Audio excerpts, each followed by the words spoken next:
todos os professores por completo, o conjunto da educação.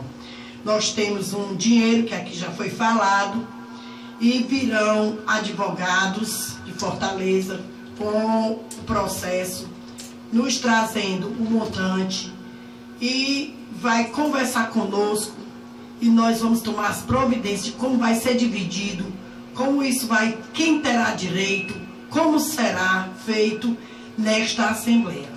Por isso eu peço todos os servidores que venham participar, fazer parte dessa reunião, para que amanhã ou depois nós não sejamos culpados de não ter alertado e nem chamado os servidores da educação para uma questão que é primordial, que se chama dinheiro, que são aqueles dinheiros que anteriormente os professores não eram pagos pela quantidade de alunos, não vinham aquele dinheiro como deveria ser, e existe um montante que agora está sendo reclamado pelos prefeitos e que nós estamos entrando, bloqueando 60% do dinheiro no todo para os servidores.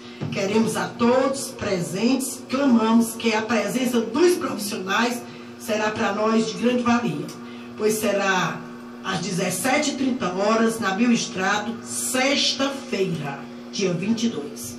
Obrigado. Próxima sexta-feira, amanhã. Amanhã, na Bioestrado, que horas? 17h30.